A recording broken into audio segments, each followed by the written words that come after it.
ബർക്കത്തെന്ന് പറഞ്ഞാൽ എന്താ? അള്ളാഹു നൽകിയിരിക്കുന്ന നിഅമത്ത് നിലനിന്ന് കിട്ടണം. ആരോഗ്യമാണെങ്കിലും സമ്പത്താണെങ്കിലും ജോലിയാണെങ്കിലും എന്തുമാകട്ടെ, അള്ളാഹു നൽകിയ നിഅമത്ത് മരിക്കുന്ന കാലം വരെ നിലനിന്ന് കിട്ടണം. അള്ളാഹു നിലനിർത്തി തരുമാറാകട്ടെ.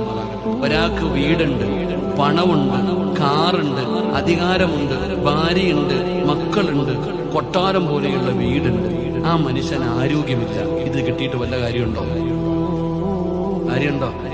ആവശ്യത്തിന് പൈസ ഉണ്ട്, നിനക്കൊരു മട്ടൻ മന്തി പോലും തിന്നാൻ പറ്റത്തില്ല, പിന്നെ പൈസ കൊണ്ട് കാര്യമുണ്ടോ? അള്ളാഹു തന്നത് നിലനിന്ന് കിട്ടണം. അള്ളാഹു നിലനിർത്തി തരുമാറാകട്ടെ. അള്ളാഹു നിലനിർത്തി തരുമാറാകട്ടെ. നിലനിൽക്കാനുള്ള ഒരു വഴി പറഞ്ഞു തരട്ടെ. നിനക്ക് അള്ളാഹു നൽകിയ നിഅമത്തുകൾ മുഴുവനും മരിക്കുന്ന കാലം വരെ നിലനിൽക്കാനുള്ള ഒരു വഴി പറഞ്ഞു തരട്ടെ.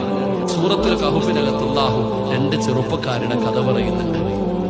രണ്ട് കൂട്ടുകാരുടെ ചരിത്രം പറയുന്നുണ്ട്. ഒരു കൂട്ടുകാരൻ തന്റെ കൃഷിയിടങ്ങൾ മുഴുവനും നശിച്ചുപോയി. അപ്പൊ ഒരു ചങ്ങാതി മറ്റൊരു ചങ്ങാതിയോട് പറയുന്നു, നീ ഒരു വാക്ക് പറഞ്ഞിരുന്നെങ്കിൽ ഇത് നിനക്ക് നഷ്ടപ്പെടില്ലായിരുന്നു. നീ ഒരേ ഒരു കാര്യം നീ പറഞ്ഞിരുന്നെങ്കിൽ നിനക്കിത് നഷ്ടപ്പെടില്ലായിരുന്നു. ഹദീസിന്റെ ഗ്രന്ഥങ്ങൾ എടുത്തു നോക്ക് എന്റെ പ്രിയപ്പെട്ട സഹോദരങ്ങളെ. മാഷാ അല്ലാഹ്, ലാ ഖുവത ഇല്ലാ ബില്ലാഹ്. ഈ ദിക്ർ നിങ്ങൾ നിത്യമാക്കുക. അള്ളാഹു ചെയ്ത നിഅമത്തുകൾ നിലനിന്ന് കിട്ടും. അള്ളാഹു നോക്കി മാന്തരുമാറാകും.